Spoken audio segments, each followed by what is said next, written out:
ప్రభునందు ప్రియమైన దేవుని బిడ్డలారా, ఆరాధనని ప్రార్థనతో ప్రారంభించుకుందాం. స్తోత్రం తండ్రి, స్తోత్రములు నాయన, మీకే స్తుతి స్తుతి స్తుతి స్తోత్రములు చెల్లిస్తున్నాను తండ్రి. మీ దివ్యమైన వాక్యము నాయన నాకు నీ బిడ్డలకు అనుగ్రహించండి ప్రభు. ఎవరికి ఏ వాక్యం అవసరమో అట్టి పరలోక సంగతులను మీరు బయలుపరచండి ప్రభు. మీ వాక్యాన్ని విని మేలు పొందినట్లుగా, ఆశీర్వాదాలు పొందినట్లుగా ఒక్కొక్కరిని సిద్ధపరచండి. ఈ వాక్యము చేత బలపరచండి, ఈ వాక్యము చేత స్థిరపరచండి. ప్రతి బిడ్డ వాక్యాన్ని విని హృదయంలో భద్రం చేసుకొని మీ కొరకు నమ్మకమైన బిడ్డలుగా జీవించినట్లుగా సహాయం చేయమని యేసయ్య పరిశుద్ధ నామమును బట్టి ప్రార్థించి వేడుకొనుచున్నాము తండ్రి, ఆమేన్. ప్రియమైన దేవుని బిడ్డలారా, పాస్టర్ గారు పాట పాడిన తర్వాత వాక్యాన్ని విందాం. నిన్ను మాత్రమే నమ్మానయ్యా, నీవు మాత్రమే నా ధైర్యం యేసయ్యా. నిన్ను మాత్రమే నమ్మానయ్యా, నీవు మాత్రమే నా ధైర్యం యేసయ్యా. నీ బాహుబలమే నడిపించును, నా స్థితులన్నిటినీ సరిచేయును. నీ బాహుబలమే నడిపించును, నా స్థితులన్నిటినీ సరిచేయును. కృప చూపువాడవయ్యా నీ పిల్లలకు, కృప చూపువాడవయ్యా, కృప చూపువాడవయ్యా నీ పిల్లలకు, కృప చూపువాడవయ్యా. నిన్ను మాత్రమే నీ నమ్మానయ్యా, నీవు మాత్రమే నా ధైర్యం యేసయ్యా. నీవు సెలవీయగా కలుగనిదేముంది, వాక్కును పంపగా జరుగనిదేముంది. నీవు సెలవీయగా కలుగనిదేముంది, వాక్కును పంపగా జరుగనిదేముంది. సకలము నీదేనయ్యా శ్రీమంతుడా, స్తుతి నీకు పాడెదనయ్యా. సకలము నీదేనయ్యా శ్రీమంతుడా, స్తుతి నీకు పాడెదనయ్యా. సమకూర్చువాడవయ్యా నీ పిల్లలకు, సమకూర్చువాడవయ్యా, సమకూర్చువాడవయ్యా నీ పిల్లలకు, సమకూర్చువాడవయ్యా. నిన్ను మాత్రమే నీ నమ్మానయ్యా, నీవు మాత్రమే నా ధైర్యం యేసయ్యా. నా ముందు నీ ఉండగా ఎదురొచ్చువాడేవాడు, కార్యము చేయగా అడ్డుపడు వాడేవాడు. నా ముందు నీ ఉండగా ఎదురొచ్చువాడేవాడు, కార్యము చేయగా అడ్డుపడు వాడేవాడు. యుద్ధము నీదేనయ్యా ఓ శూరుడా, ముందుకు సాగుదనయ్యా. యుద్ధము నీదేనయ్యా ఓ శూరుడా, ముందుకు సాగుదనయ్యా. జయమిచ్చువాడవయ్యా నీ పిల్లలకు జయమిచ్చువాడవయ్యా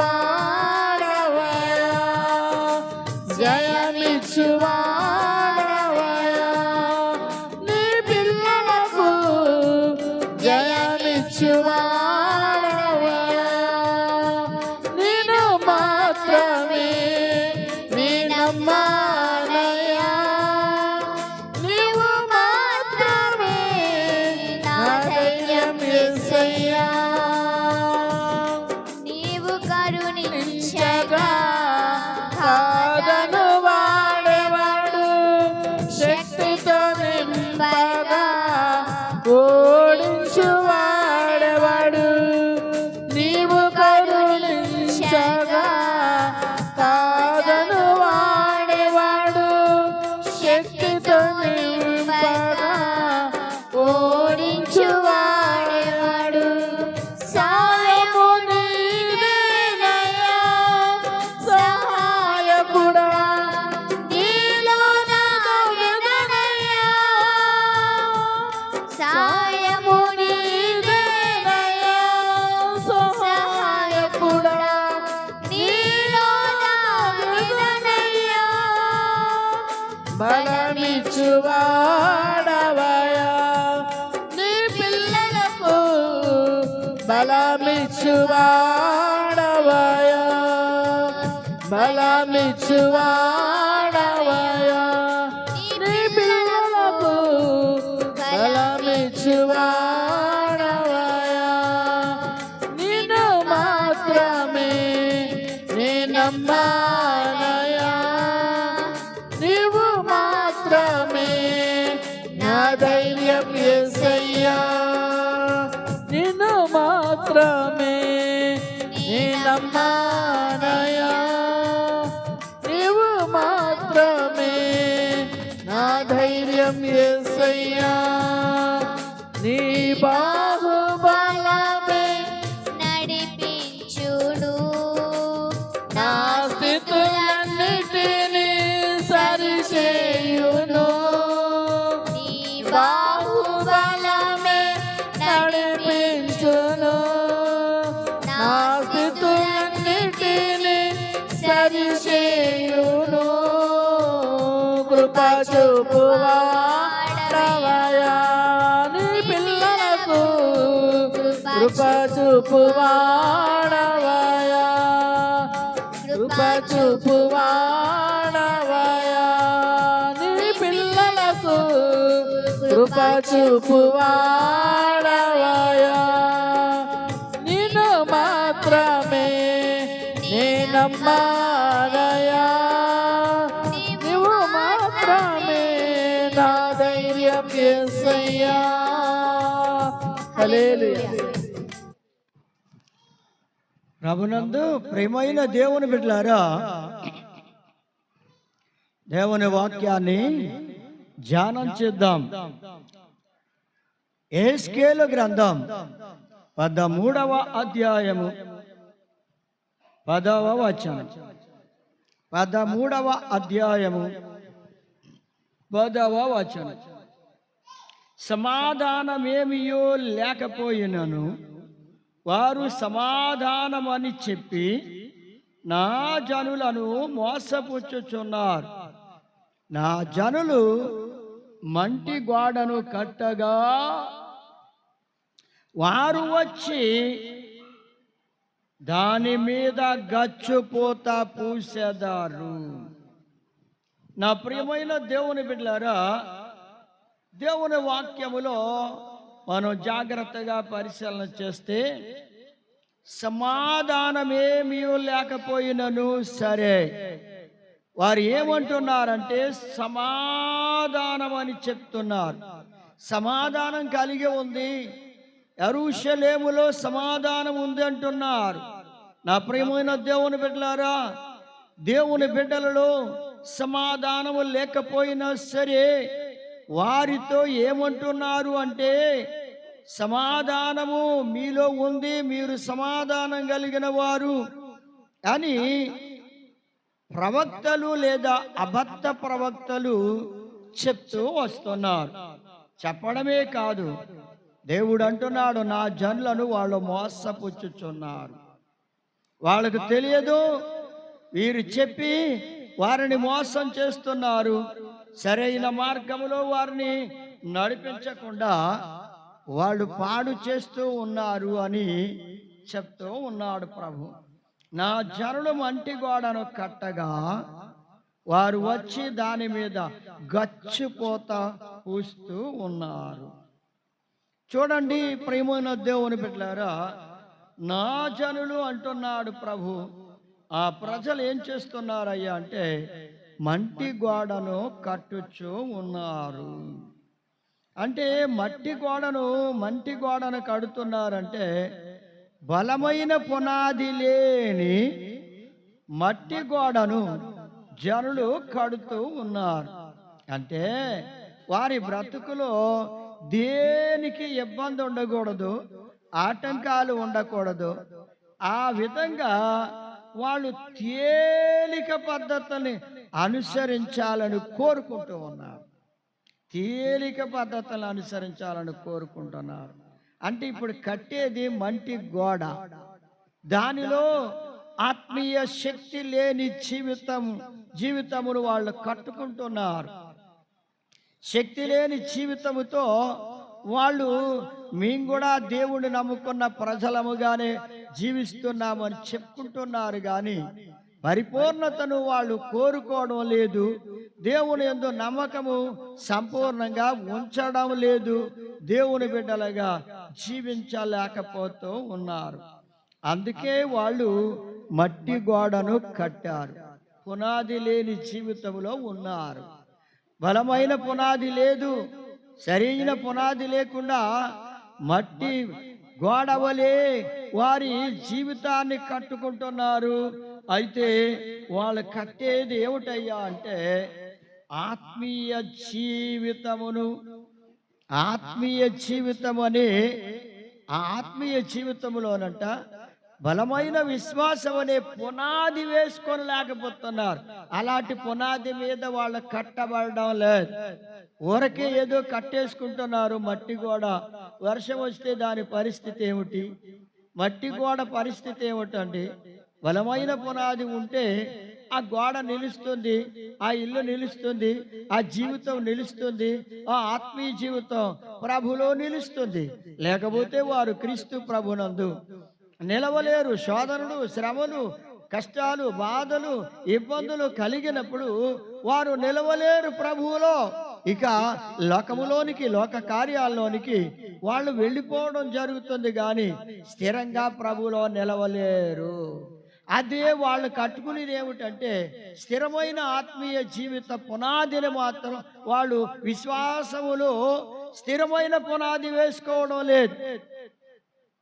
పైకి బతే వాళ్ళు కోరుకునేది తాత్కాలికమైన జీవితమే, లాభములు మేలులు కావాలనే కోరుకుంటున్నారు, కానీ వారు శరీర సంబంధమైన వాటిని గూర్చే ఆలోచన చేస్తున్నారు. ఆత్మ సంబంధమైన వాటిని గూర్చి ఆలోచన చేయడం లేదు. అందుకే వాళ్ళు దేని మీద కట్టబడుతున్నారంటే ఆచారాలు, సాంప్రదాయాలు, మర్యాదలు అనే మట్టి గోడను కట్టుకుంటూ ఉన్నారు. అదంతా మట్టి గోడ లాంటిదే. ఈ ఆచారాలు, సాంప్రదాయాలు, మర్యాదలు ఇవన్నీ లోక సంబంధమైనవన్నీ వాళ్ళు కావాలని కోరుకుంటూ ప్రభువులో కట్టబడుతున్నాం అనుకుంటున్నారు, కానీ నిజంగా మట్టి గోడనే కట్టుకున్నారు. పునాది లేని జీవితం, ఆత్మీయ జీవితంలో స్థిరత్వం లేని జీవితం. అందుచేత ప్రియమైన దేవుని బిడ్డలారా, కొంతమంది అయితే అబద్ధ ప్రవక్తలు బయలుదేరారు. వాళ్ళు ఏం చేస్తున్నారయ్యా అంటే వీళ్ళని చూడండి, మట్టి గోడ మీదంట, జనులు కట్టుకున్న మట్టి గోడ మీద వాళ్ళకి కావాలని ఏర్పాటు చేసుకున్న ఆచారాలు, మర్యాదలు, అలవాటు భక్తి, అలవాటు జీవితం, ఇలాంటి వాటిని వాళ్ళు కట్టుకుంటే దాని మీద ఇదే బాగుంది, మీరు చేసే భక్తే బాగుంది, చాలా మంచిగా చేస్తున్నారని చెప్తూ వాళ్ళకి ఆ మట్టి గోడ మీద గచ్చిపోత పూసేస్తున్నారు.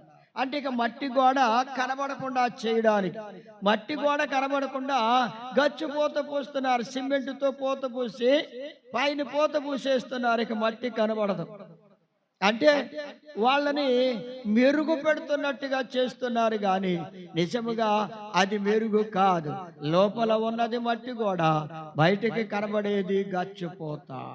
అయ్యా, పైకి భక్తి గల వారి వలె కనబడేలా చేస్తున్నారండి, కానీ దాని శక్తిని మాత్రం ఆశ్రయించే వారిగా నేర్పలేకపోతున్నారు అబద్ధ ప్రవక్తలు. వాళ్ళు దేవునిలో వారిని స్థిరపరచలేకపోతున్నారు, దేవునిలో వారిని బలహీనపరుస్తున్నారు. అందుకే వాళ్ళు గచ్చిపోతల పైకి భక్తి, చాలా భక్తి పరులా, అందరికీ పైకి భక్తి పరులా కనబడేలా చేస్తున్నారు, దేవుల్ని ఆశ్రయించే స్థితికి నడిపించడం లేదు. అంటే ఈ అబద్ధ ప్రవక్తలను గురించి యేసయ్య కూడా చెప్పాడు. మత్తయి సువార్త 7వ అధ్యాయం 15వ వచనంలో ఏమని చెప్పాడు అంటే, అబద్ధ ప్రవక్తలను గురించి జాగ్రత్త పడుడి, వాళ్ళను గురించి మీరు జాగ్రత్త పడాలి. కారణం ఏమిటంటే వాళ్ళు పైకి గొర్రెల వలె కనబడుతున్నారు, గొర్రె చర్మం కట్టుకున్నారు, గొర్రె చర్మాన్ని వేసుకున్నారు, గొర్రెల్లా కనబడుతున్నారు. కానీ నిజానికి వారు లోపల ఎలాంటి పరిస్థితులు ఉన్నారంటే తోడేళ్ల వలె ఉన్నారు, క్రూర స్వభావం కలిగి ఉన్నారు. వాళ్ళలో నిజముగా మంచి అనేది, సాధు స్వభావం అనేది ఏమీ లేదు. అన్ని అబద్ధాలే చెప్తూ జనులను మోసం చేస్తున్నారు, జనులను దేవుని రాజ్యములు ప్రవేశించకుండా ఆటంకపరుస్తున్నారు, వారి స్వార్థాన్ని చూసుకుంటున్నారు. అబద్ధ ప్రవక్తలు వారి స్వార్థాన్ని చూసుకుంటున్నారు, వారి లాభాలను చూసుకుంటున్నారు, వారి సంపాదనను చూసుకుంటున్నారు, వారి కోరికల్ని నెరవేర్చుకోవాలనే చూస్తున్నారు. కానీ జనులను దేవునిలో బలపరచడానికి వాళ్ళు నేర్పించరు, భక్తిని వాళ్ళు నేర్పించడం లేదో, పైకి భక్తిని మాత్రం నేర్పిస్తున్నారు. వాళ్ళు నేర్పించేది ఏమిటాయి అంటే పైకి భక్తి. తిమోతికి రాసిన 2వ పత్రిక 3వ అధ్యాయం 5వ వచనంలో ఉన్నట్లుగా వాళ్ళు పైకి భక్తిని నేర్పిస్తున్నారు, కానీ దాని శక్తిని ఆశ్రయించే వారిగా ప్రజలకు నేర్పడం లేదు. ఇప్పుడు పైకి భక్తి గల వారిగా మాత్రమే, పైకి చక్కగా వారు ఎవరు అండి అంటే దేవుడు నమ్ముకున్నాం, మేము దేవుడు బిడ్డలం అన్నట్టుగా మంచిగా పైకి కనబడుతున్నారు, కానీ శక్తి లేని జీవితం. అంటే వీళ్ళు ఎలా నేర్పిస్తున్నారయ్యా అంటే వీళ్ళు చేసే పని ఏమిటయ్యా అంటే ఆచార భక్తిని, అలవాటు భక్తిని, అలవాటు ప్రార్థనని నేర్పిస్తూ ఉన్నారు. అంటే వాళ్ళని అలా నేర్పించి వారికి మోసం చేస్తున్నారు. నిజమైన ఆత్మీయ జీవితంలోనికి, ఆత్మీయ బ్రతుకులో ఎదిగేలా వాళ్ళు చేయలేకపోతున్నారు. అంటే చెయ్యరు. వాళ్ళని మోసం చేయాలని వారు బయలుదేరితే అబద్ధ ప్రవక్తలు వాళ్ళెలా నడిపిస్తారండి? వాళ్ళకే రాదు, వాళ్ళేం నడిపిస్తారు? వాళ్ళ జీవితంలో ఆత్మీయత కరువైపోయింది, వాళ్ళెలా నడిపిస్తారు? అందుకని మోసకరమైన జీవితంలో ఉండి వాళ్ళు మోసం చేస్తూ ఉన్నారు. ఆత్మీయ భక్తి గాని లేకపోతే ఆత్మలో అభివృద్ధిని గూర్చి గాని వాళ్ళు బోధించరు, నడిపించరు దేవునిలో బలంగా. అందుచేత లోక సంబంధంగా నడిచేలా చేస్తున్నారంటే, మరి లోక సంబంధంగా నడిచే భక్తి పరలోకానికి ఎలా తీసుకొని వెళుతుంది? లోక సంబంధంగా నడిపిస్తున్నారు అంటే ఆ భక్తి పరలోకానికి వారిని నడిపించదు. అంటే వారిని మోసం చేసి నాశనానికి నడిపిస్తూ ఉన్నారు అబద్ధ ప్రవక్తలు.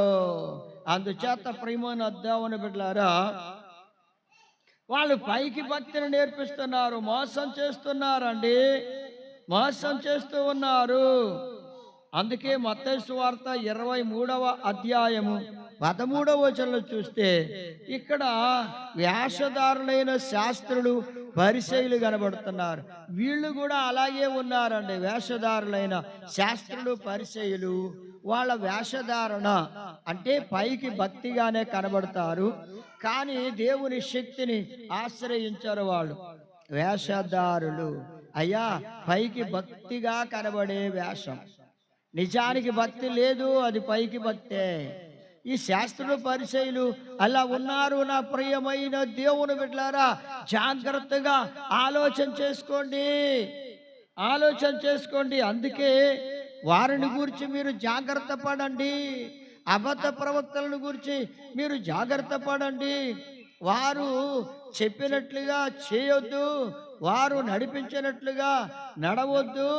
మీరు మీ ఆత్మీయ జీవితమును గూర్చి ఆలోచించుకోవాలి. ప్రేమనొద్దామని బిడ్డలారా, వాళ్ళు చేసేది మోసం, నిన్ను మోసం చేస్తున్నారని నీవు గ్రహించలేకపోతున్నావు. తేలిక భక్తి కావాలనుకుంటున్నావా, లేకపోతే మరి సులువుగా ఉండాలి భక్తి అనుకుంటున్నావా? అలా అనుకుంటే వాళ్ళు నిన్ను మోసం చేస్తూనే ఉన్నారు.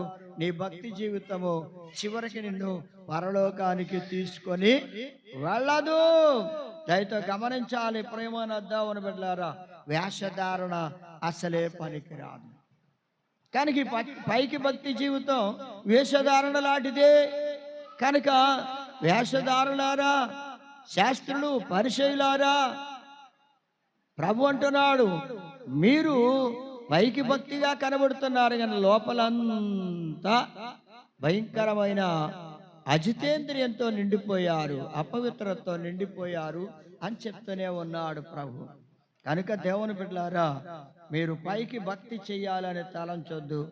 అంతరంగములో భక్తిని కోరుతూ విశ్వాస జీవితములో దేవుని అందలి భయభక్తులు కలిగి ప్రభు కొరకు నమ్మకమైన వారిగా యథార్థవంతులుగా జీవించడానికి తీర్మానం చేసుకోవాలి.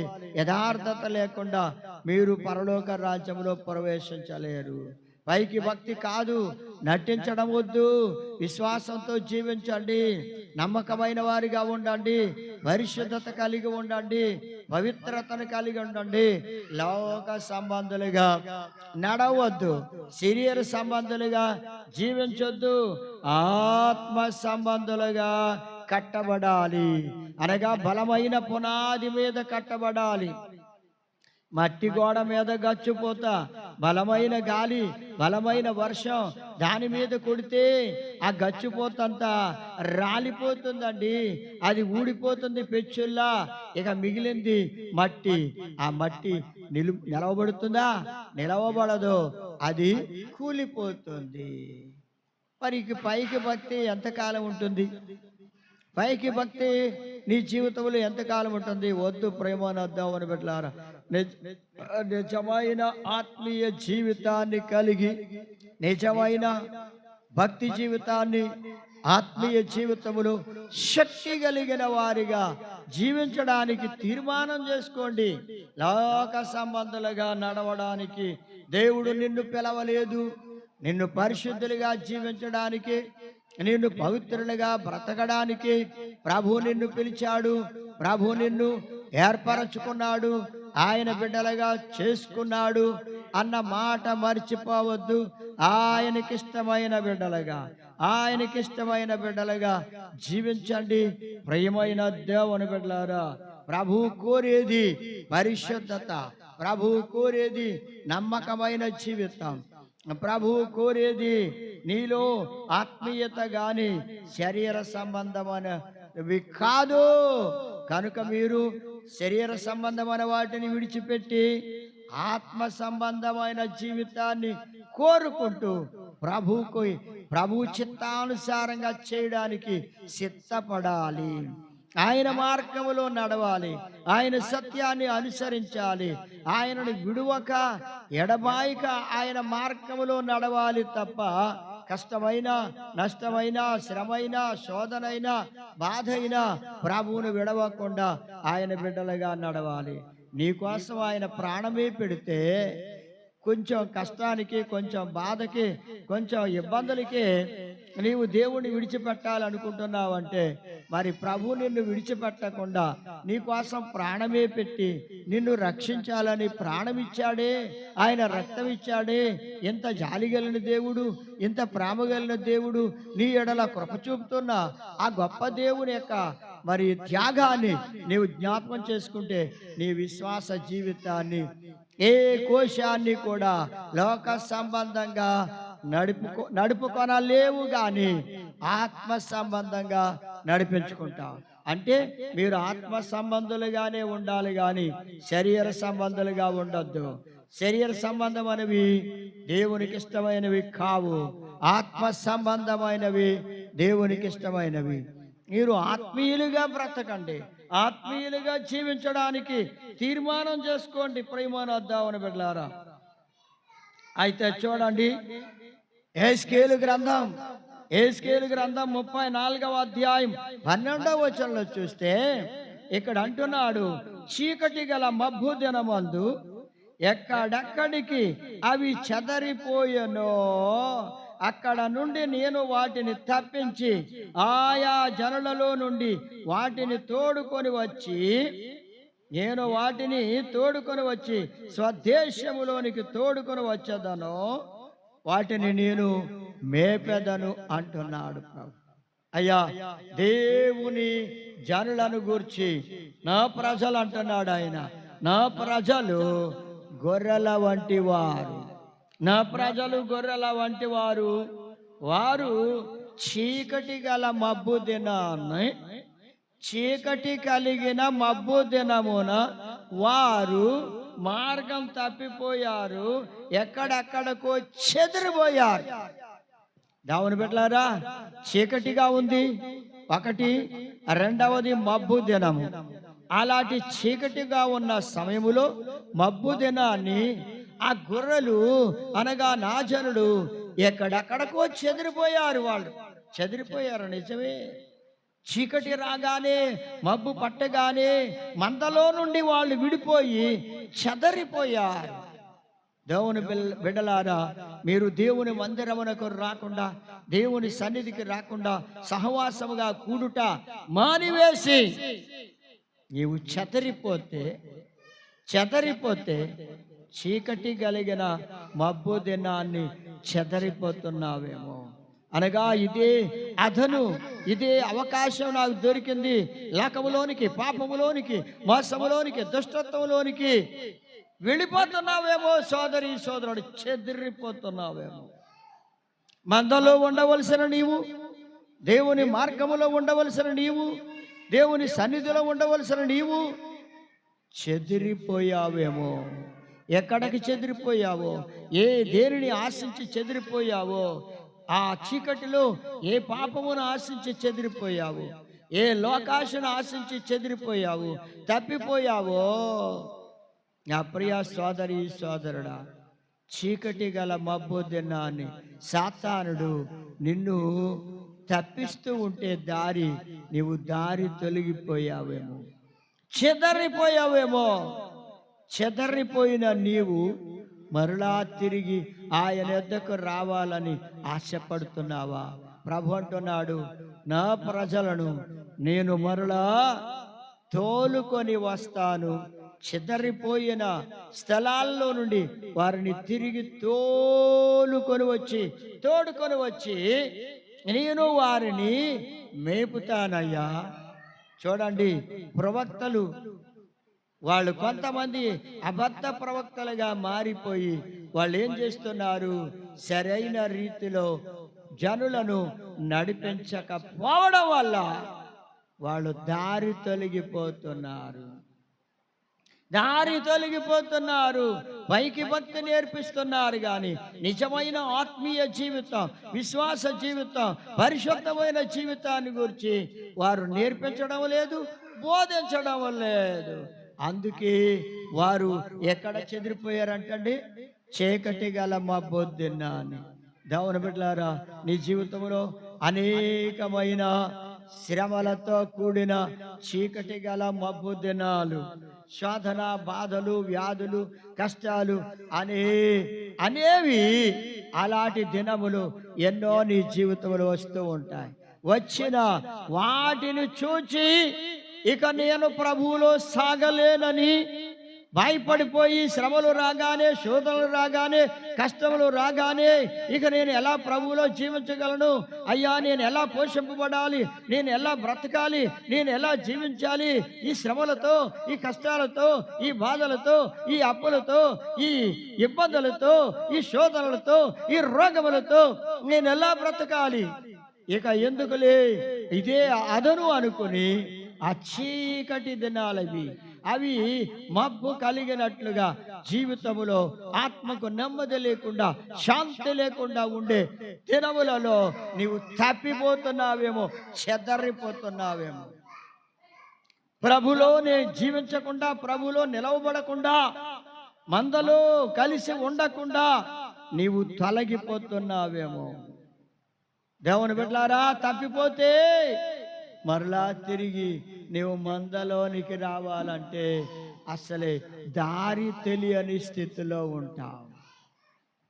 కానీ ప్రభు అంటున్నాడు, అలా తప్పిపోయిన నా గొర్రెలను నేను మరలా వెదకి వెదకి వెదకి నేను వాటిని తోలుకొని వస్తాను.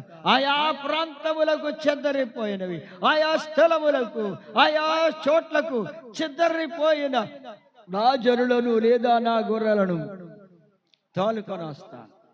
తిరిగి స్వదేశమునకు తోడుకొని వస్తాను. నేను మేపుతానయ్యా అంటున్నాడు.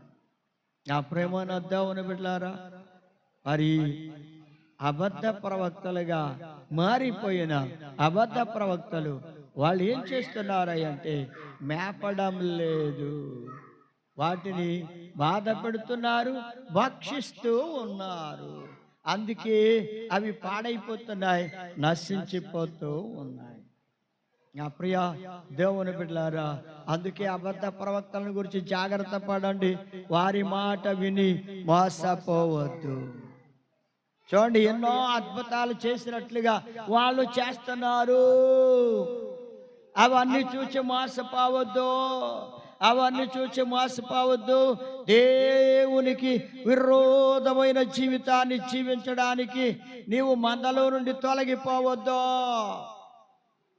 ఆ శ్రమలు బాధలు వచ్చినప్పుడు తప్పిపోవద్దు, అప్పుడే నిలవాలి. ఆ కష్టాల్లో, ఆ బాధల్లో, ఆ శోధనలో నీవు నిలిస్తే ప్రభు నిన్ను తప్పిస్తాడు, శోధన నుండి, కీడు నుండి విడిపిస్తాడు, నిన్ను బలపరుస్తాడు, పోషిస్తాడు, మేపుతాడు.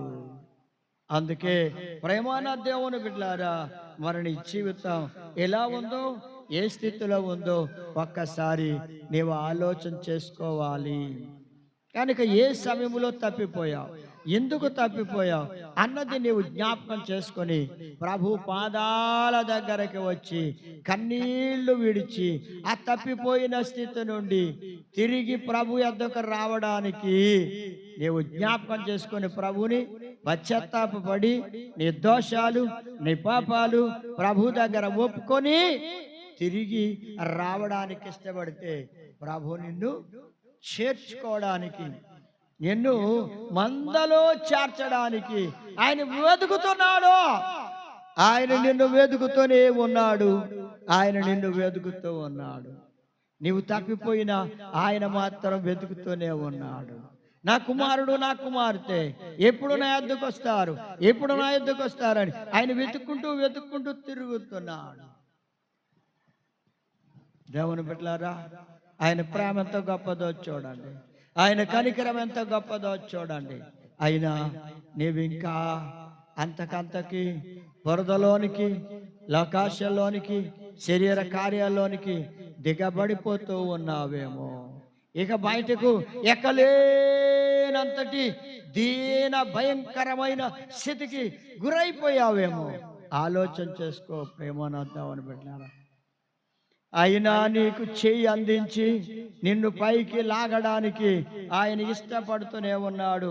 నీవు మాత్రం ఇష్టపడాలి, నీవు మాత్రం మారడానికి ఒప్పుకొనాలి. ప్రేమనద్దామని బిడ్డలారా, యెహెజ్కేలు గ్రంథం 39వ అధ్యాయం 23, 24 వచనాల్లో చూస్తే, తమ దోషమును బట్టి చెరలోనికి పోయిరనియు వారు విశ్వాసఘాతుకులైనందున నేను వారికి పరాన్ముఖుడనైతినని వారి అపవిత్రతను బట్టి అతిక్రమములను బట్టి నేను వారికి పరాన్ముఖుడనైతిని. అవును ప్రేమన దేవుని బిడ్డలారా, ప్రభు అంటున్నాడు వారి దోషాలని బట్టి వారు చెరలోనికి వెళ్ళారు. ఇక్కడ చెర అంటే నా ప్రియమైన దేవుని బిడ్డలారా, ఇశ్రాయేలుడు చెరలోనికి వెళ్ళారు. వారు స్వదేశంలో ఉండకుండా ఇతర దేశాలకు చెదరగొట్టబడ్డారు, చెరలోనికి వెళ్ళారు వారి దోషాలను బట్టి. అయ్యా నీ దోషములను బట్టి నీవు సాతాను చెరలోనికి వెళ్ళిపోతున్నావు.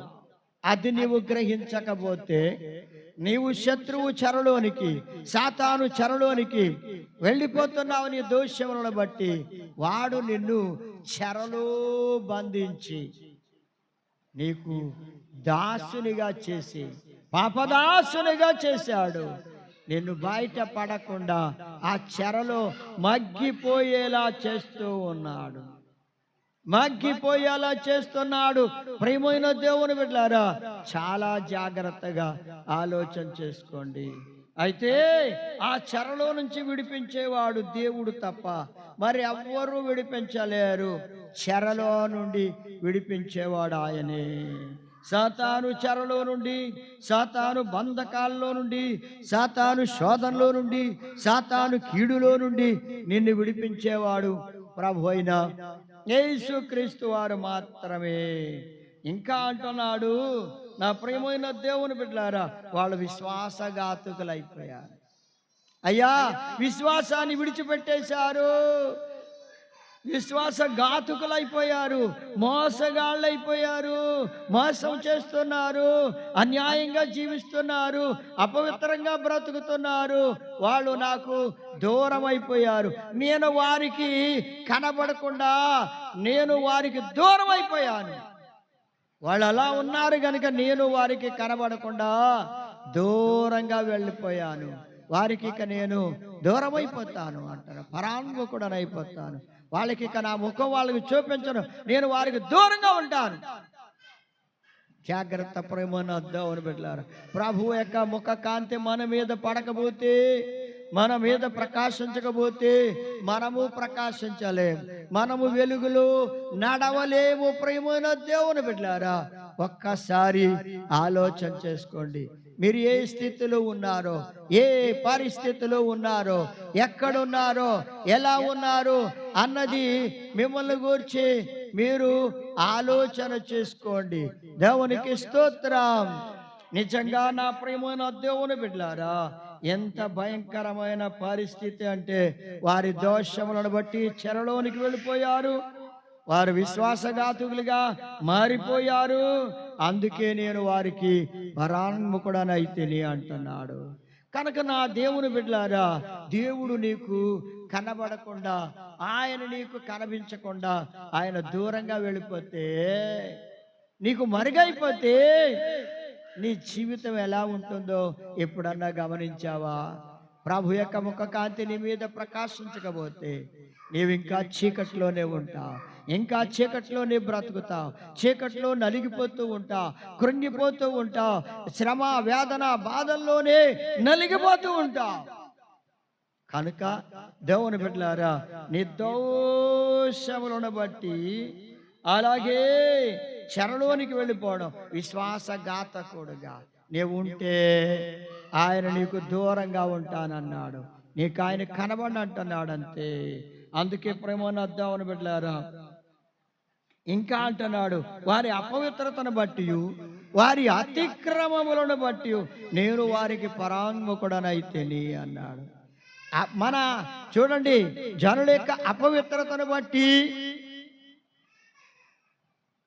వాడు ప్రభు జనులని చెప్పుకుంటున్నారు, కానీ వారి యొక్క అపవిత్రతను బట్టి, వారి అతిక్రమములను బట్టి ప్రభు వారికి దూరం అయిపోయాడు. ప్రభు వారికి కనబడకుండా మరుగు చేసుకున్నాడు, వారికి ఇక కనబడి అంటున్నాడు. మరి కనబడకపోతే వారి జీవితం ఏమవుతుంది? అయ్యా ఒకసారి ఆలోచించుకోండి. ప్రభు మనకు కనబడకపోతే, ప్రభువు మనకు దర్శనం ఇవ్వకపోతే మనం ఏ స్థితిలో ఉన్నామంటే గుడ్డివారంగానే ఉండిపోతాం, అంధకారములో ఉండిపోతాం, చీకట్లో ఉండిపోతాం. జాగ్రత్త, చీకటిలో ఉండి నీవు దేవుని వెతకలేవిక. ఆ చీకటిని విడిచిపెట్టిర్రా, చీకటిని విడిచిపెట్టి వెలుగులోనికి రా. ప్రభు నిన్ను వెతుకుతున్నాడు. నీవు ఆయన బిడ్డగా జీవించడానికి సిద్ధపడితే దేవుడు తప్పకుండా తన కృప నీ మీద చూపడానికి సిద్ధంగా ఉన్నాడు. అలా ఉన్న వారు ఇంకా ఏమంటున్నాడంటే యెహెజ్కేలు గ్రంథం 37వ అధ్యాయం 11వ వచనం అంటాడు, వారు ఏమని అంటున్నారంటే మన ఎముకలు ఎండిపోయాయి, మన ఆశ విఫలమైపోయింది, మనము నాశనమైపోయాము అనుకుంటున్నారు. చూడండి, ఇప్పుడు ఆయన జనులు ఏమనుకుంటున్నారంట, మా ఎముకలు ఎండిపోయాయి, మా ఆశ విఫలమైపోయింది, ఇంకా మేము నాశనమైపోయాం. అవును, ఎలాంటి గ్రహింపు నీ జీవితంలోనికి వస్తే దేవుడు నీ కొరకు తన ప్రవక్తలను పంపడానికి సిద్ధంగా ఉన్నాడు. అబద్ధ ప్రవక్తల చేతిలో నుంచి తప్పించడానికి ఆయన యెహెజ్కేలు అనే ప్రవక్తను ఆయన పంపడానికి ఆ దినములలో ఆయన ఏర్పాటు చేసినట్లుగా, యెహెజ్కేలుని ఏర్పాట్లు చేసుకున్నట్లుగా ఈ దినములలో కూడా అనేక మంది దైవ భక్తులను, ఆత్మీయ జీవితములో నమ్మకంగా ఉన్న వారిని దేవుడు నీ యొద్దకు పంపిస్తూ ఉన్నాడు. వారి మాట వింటే నీవు అభివృద్ధి చెందుతావు. వారి మాట వింటే నీ ఆత్మీయ జీవితము బలపరచబడుతుంది. ప్రియమైన దేవుని బిడ్డలారా, అందుకే ఇక్కడ ఏమంటున్నాడంటే వాళ్ళు గ్రహించారంట, మా ఆశ విఫలమైపోయింది, మేము కోరుకున్నవన్నీ కూడా అయిపోయినాయి, ఏది మాకు దక్కలేదు, విఫలమైపోయింది, మా ఎముకలు ఎండిపోయాయి. ఇక్కడ ఎముకలంటే ఎండిపోయిన ఎముకలను గురించి దేవుడు మాట్లాడుతున్న సంగతిలో వాళ్ళు ఏమంటున్నారు, మేము ఎండిపోయిన ఎముకల్లా ఉన్నాం. అయ్యా, వారి ఆత్మీయ జీవితం ఎండిపోయిన స్థితిలో ఉంది. వారు నీవు ఆత్మీయ జీవితంలో ఎండిపోయిన స్థితిలో ఉన్నానని, బలహీనమైన స్థితిలో ఉన్నానని, అయ్యో నేను ఫలించలేని స్థితిలో ఉన్నానని నీవు గ్రహిస్తే నా ఆశలన్నీ కూడా విఫలమైపోతున్నాయి, నేను కోరుకున్నది ఏది జరగడం లేదు, నేను ఏది కోరుకున్నాను, ఏది ఆశపడుతున్నానో ఆ ఏది కూడా నాకు సఫలం అవడం లేదు. అయ్యా, నేను ఎంత ప్రార్థన చేసినా నా మనవి ఆలకించబడడం లేదు, నా ప్రార్థనకు జవాబు రావడం లేదు. అయ్యో, మేము నశించిపోయిన స్థితిలో ఉన్నాం. ఎలాంటి మంచి గ్రహింపు నీకు కూడా రావాలి.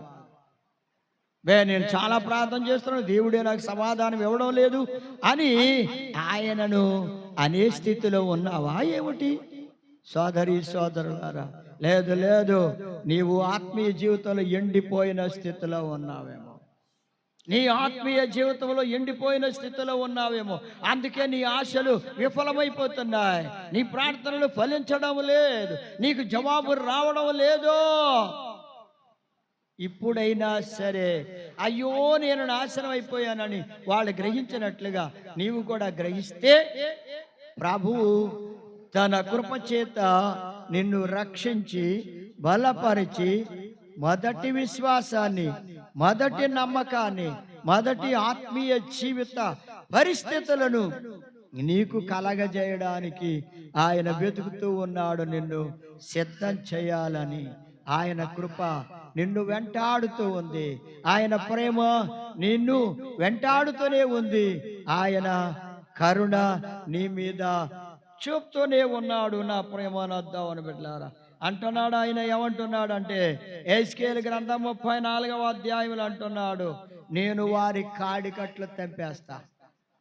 ఇక దేవుడు అంటున్నాడు, నేను వారిని అలా ఉంచనిక ఉండనివ్వను, వారి కాడికట్లు తెంపేస్తాను. వారి సాతాను కాడికట్లకు కిందకి వెళ్ళిపోయారు. సాతాను కాడి మోస్తూ ఉన్నారు వాళ్ళు. వారి మెడకు సాతానుడు కట్టిన కాడికట్లను, ఎద్దులు కట్టినట్లుగా కట్టిన ఆ కాడికట్లను వారి మెడ మీద నుండి నేను వాటిని ఏం చేస్తాన్నాడు, తెంచి వేస్తాను అంటున్నాడు. తెంపేస్తాను, వారి మెడకట్లు తెంపేస్తాను. ఇక వారిక సాతాను బండి, సాతాను కాడి క్రింద బరువులు మోయవలసిన పని లేదు. పాపం అనే బరువులో వారి కాడికట్లు, ఆ మెడకు వేసిన కాడికట్లు నేను తెంపేస్తాను. శత్రువుడు ఎలా బంధిస్తున్నాడో చూడండి. దేవుణ్ణి ఎరిగిన బిడ్డల్ని కూడా బంధించాలని వాడు మెడకట్లు కప్పుతున్నాడు. దేవుని ప్రజల్ని కూడా ఎలా మోసం చేస్తున్నాడో, ఎలా నాశనం చేస్తున్నాడో చూడండి. అయ్యా, పైకి భక్తి కలిగిన వారి వలె కనబడుతున్నావేమో, దాని శక్తిని ఆశ్రయించని స్థితిలో ఉంటే నీ మెడకు కూడా వాడు కట్లు కడతాడు, కాడికట్లు.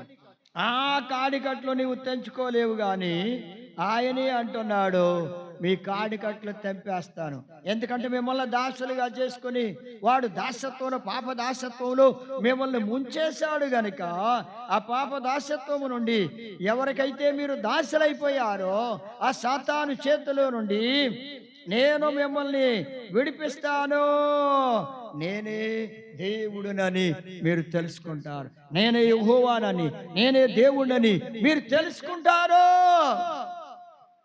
ఎంత గొప్ప దేవుడండి!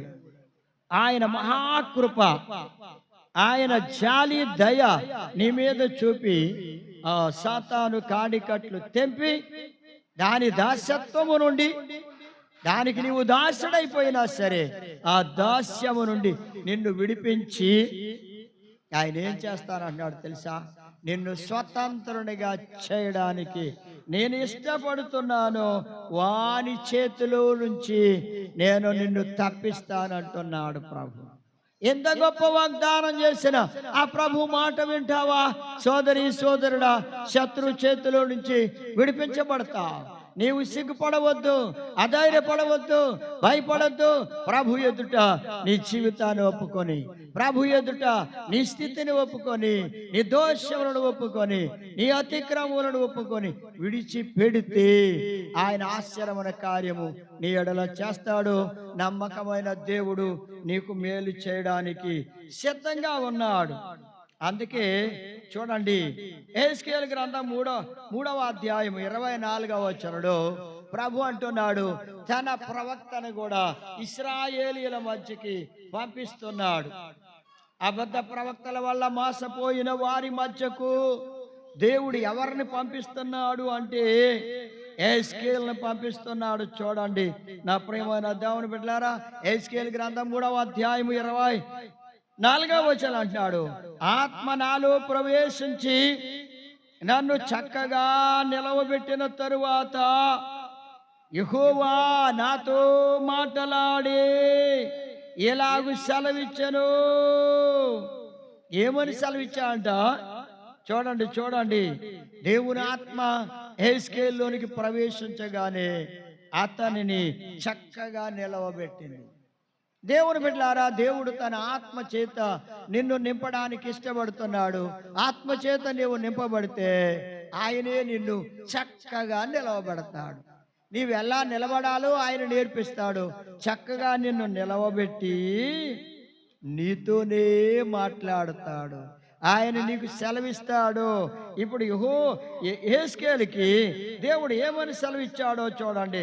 33వ అధ్యాయము యెహెజ్కేలు గ్రంథం 32వ వచనం అంటాడు, నీవు వారికి వాద్యము బాగుగా వాయించుచు మంచి స్వరము కలిగిన గాయకుడుగా ఉన్నావు.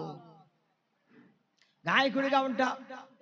దేవుడు అంటాడు యెహెజ్కేలుని, యెహెజ్కేలు నీవు వారికి వాయిద్యాన్ని బాగుగా వాయించి మంచి స్వరం కలిగిన గాయకుడిగా ఉన్నావయ్యా. నేను నిన్ను వారి మధ్యకు పంపిస్తాను. నశించిపోతున్న వారి మధ్యకు నేను నిన్ను పంపిస్తాను. దేవుని బిడ్డలారా, నశించిపోతున్న ఆత్మల మధ్యకు నిన్ను దేవుడు పంపిస్తున్నప్పుడు నీవు వారికి ఒక మంచి గాయకుడు వలి, మంచి స్వరం కలిగిన గాయకుడు వలి నీవేం చేయాలంటే దేవుని మాటలను వారికి తెలియచేయాలి. అయితే వారు వింటారు నీ మాటలు, కానీ నీ మాటలను అనుసరించి వారు నడవరని చెప్తున్నాడు ప్రభు. అవును, నువ్వెంత మంచి గాయకుడుగా ఉన్నా సరే, మంచి స్వరం కలిగిన గాయకుడిగా ఉండి దేవుని మాటల్ని నీవు ప్రవచిస్తున్నా, నీవు చెప్తున్నా, ఆ మాటల్ని వింటారు, కానీ ఆ వాక్యములను, ఆ మాటల్ని అనుసరించే నడవరు అంటున్నాడు. నిజముగా నడిచిన వాడు ధన్యుడవుతాడు, నడవని వాడు ధన్యుడు కాదు. ఈనాడు అనేక మంది వింటున్నారు కానీ వాక్యం దాని ప్రకారం నడవడం లేదో వాళ్ళు ధన్యులు కాదు. విని దాని ప్రకారం నడిచేవారు ధన్యులు, ధన్యులు. అందుకే ప్రేమనొద్దామని బిడ్డలారా, ప్రభు అంటున్నాడు, ఏమని అంటున్నాడు అంటే హబక్కు గ్రంథము 2వ అధ్యాయం 20వ వచనంలో, దేవుడు తన పరిశుద్ధ ఆలయములో ఉన్నాడు, ఆయన సన్నిధిని లోకమంతా మౌనంగా ఉంది. మౌనంగా ఉంటుంది. దేవుడు తన పరిశుద్ధ ఆలయములో ఉన్నాడండి. దేవుని బిడ్డలారా, మందిరానికి వస్తున్న మీ జీవితంలో దేవుడు మన మధ్యలో ఉన్నాడని, ఆయన ఎదుట మనం మౌనంగా ఉండాలని, మన ఇష్టానుసారంగా మనం మాట్లాడకూడదని, మన ఇష్టానుసారంగా మనం ప్రవర్తించకూడదని, మనకు తోచినట్లుగా చేయకూడదని, ప్రభు ఎదుట మనం మౌనంగా ఉండి ఆయన వాక్యాన్ని విని ఆత్మలు అభివృద్ధి చెందడానికి, విశ్వాసములో వృద్ధి పొందడానికి మనం సిద్ధపడాలి తప్ప, నాకు తెలివితేటలు ఉన్నాయి, జ్ఞానం ఉంది, నోరుంది అని మన ఇష్టానుసారంగా మనం మాట్లాడకూడదు. అయ్యా, దేవుని సన్నిధిని మనం అనాలోచనగా పలకూడదు, అనాలోచనగా మాట్లాడకూడదు. దేవుడు మనతో మాట్లాడాలని కోరుకోవాలి. ఆయన మాటలు వినడానికి మౌనంగా ఉండాలి. ఆయన మాటలు వినడానికి మౌనంగా ఉండాలి. ఆ మాటలను మన హృదయంలో చేర్చుకొని భద్రపరుచుకుంటే మనం ధాన్యులమవుతాం. ప్రేమనొద్దామని బిడ్డలారా, అందుకే ఇక్కడ అంటున్నాడు చూడండి, మన పక్షంగా ఈ రోమిలు రాసిన పత్రిక 8వ అధ్యాయం 34వ వచనంలో, నా ప్రేమనొద్దామని బిడ్డలారా, దేవుడు మన పక్షంగా ఉన్నాడు. ఎందుకంటే మన పక్షంగా దేవుని కుడిపార్శ్వమున ఉన్నవాడును మన కొరకు విజ్ఞాపనం చేయువాడు ఆయన ఉన్నాడు. ఆయనే యేసు ప్రభువారు మన కొరకు దేవుని కుడిపార్శ్వమున ఉండి, ఆయన కుడిపార్శ్వమున ఉన్నవాడు ఆయనే, యేసయ్యే. మన కొరకు విజ్ఞాపనం చేసేవాడు ఆయనే. అయ్యా, ఈ బిడ్డలు ఇక వారిని నశింపచేయవద్దయ్యా. వారు మంచివారని వారి కోసం నేను ప్రాణం పెట్టలేదు. వారు నశించిపోయిన స్థితిలో ఉన్నారని వారి కోసం నేను ప్రాణం పెట్టానయ్యా. జాలిపడు ప్రభువా, జాలిపడు తండ్రి అని తండ్రికి మనపక్షంగా విజ్ఞాపనం చేస్తున్నాడు. ప్రేమనొద్దామని బిడ్డలారా, దయతో మీరు గమనించి, మన పక్షంగా విజ్ఞాపనం చేసే యేసయ్య ఉన్నాడు గనుక ఇప్పుడైనా ధైర్యం తెచ్చుకొని నీ దోషాల్ని, నీ పాపములను ప్రభు సన్నిధిలో ఒప్పుకొని విడిచిపెట్టి ఆయన బిడ్డగా జీవించడానికి తీర్మానం చేసుకో. ఆయన ఎదుట నమ్మకమైన బిడ్డగా జీవించడానికి తీర్మానం చేసుకుంటే సమాధానము లేని నీ జీవితానికి సమాధానాన్ని కలగజేస్తాడు. ఆయనే సమాధానకర్త అయిన దేవుడు నీకు సమాధానాన్ని కలగజేస్తాడు. ఇక నీవు అబద్ధ ప్రవక్తల వలన మోసపోవు. మట్టి గోడ కాదిక ఆత్మ సంబంధంగా బలమైన పునాది, రాతి మీద కట్టబడిన ఇల్లు వలె బలమైన పునాది కలిగిన బిడ్డగా, విశ్వాసములో ఆత్మ జీవితములో బలమైన పునాదిని కలిగిన వ్యక్తిగా ప్రభు వేసే ఆ బలమైన పునాది మీద నీవు కట్టబడితే నీవు కట్టబడతావు. ఇక గచ్చిపోతే అక్కర్లేదు దానికి. అది మట్టి గోడ కాదు. నీవు ఆత్మ సంబంధంగా దేవునికి మహిమ తెచ్చే బిడ్డగా, జీవిస్తూ ఉంటే నీ పునాది విశ్వాసం అనే ఆత్మీయ జీవితంలో నీ విశ్వాసం అనే పునాది బలమైన రాతి బండవలే రాతి కొండవలే స్థిరమైందిగా ఉంటుంది. ఇక నీవు ప్రభులో నుండి తొలగిపోవు, ప్రభు బిడ్డగా జీవిస్తావు, ఆత్మలో ఎదుగుతావు. ఆత్మీయ బిడ్డగా జీవించడానికి ఆ మహాదేవుడు నీ ఎడల కృప చూపడానికి సిద్ధంగా ఉన్నాడు. ఈరోజే నీ జీవితాన్ని మార్చుకోవడానికి, ఈరోజే ప్రభు తట్టి తిరగడానికి నీవు ఇష్టపడితే దేవుడు తప్పకుండా నీకు బలమైన ఆత్మీయ పునాదిని, విశ్వాస పునాదిని వేయడానికి సిద్ధంగా ఉన్నాడు. దశమ రచన మొదటి పత్రిక 2వ అధ్యాయం 11వ వచనం అంటాడు, ఆయన రాజ్యమునకును మహిమకును మిమ్మల్ని పిలిచిన దేవునికి తగినట్లుగా మీరు నడవండి.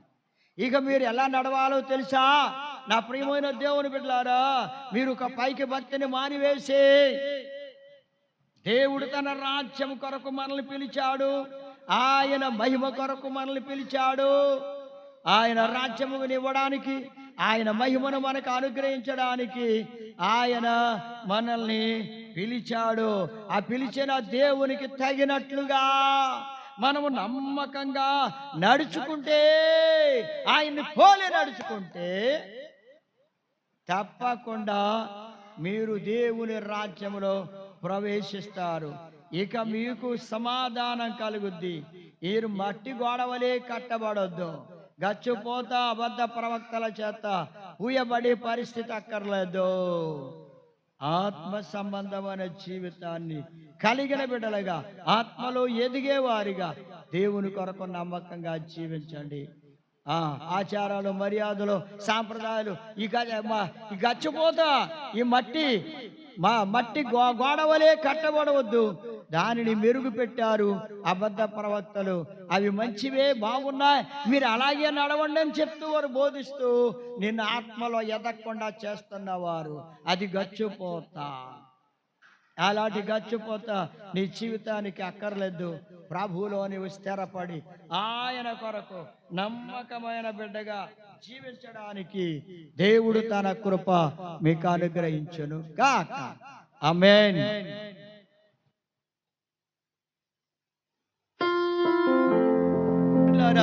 ప్రార్థన చేద్దాం. స్తోత్రము నాయన, స్తోత్రం చెల్లిస్తున్నాం ప్రభుగల తండ్రి. మీ మహాపురమును బట్టి బిడ్డలు విన్న వాక్యం వారి హృదయాల్లో ఫలింపచేయండి. ఆత్మానుసారమైన జీవితాలు ప్రతి బిడ్డకి దయచేయండి ప్రభు. పైకి భక్తి కలిగిన జీవితము మా మట్టి గోడ వంటిదని విన్నాం ప్రభు. గచ్చపోతా అబద్ధ ప్రవక్తలు పోస్తున్నారని అలాంటి గచ్చపోతను ఆశ్రయించక నిజమైన భక్తి జీవితాన్ని కలిగి ఆత్మలో మీ కొరకు నమ్మకమైన బిడ్డలుగా జీవించినట్లుగా ఒక్కొక్కరిని సిద్ధం చేసి మహిమ ఘనత ప్రభావములు పొందమని యేసయ్య పరిశుద్ధ నామమును బట్టి ప్రార్థించి వాడుకొనుచున్నాము తండ్రి. ఆమేన్. మన తండ్రి అయిన దేవుని ప్రేమ, ప్రభు అయిన యేసుక్రీస్తు వారి కృప, పరిశుద్ధాత్మ అన్యోన్య సహవాస బిడ్డలందరికీ సదాకాలం తోడై నడిపించును. ఆమేన్.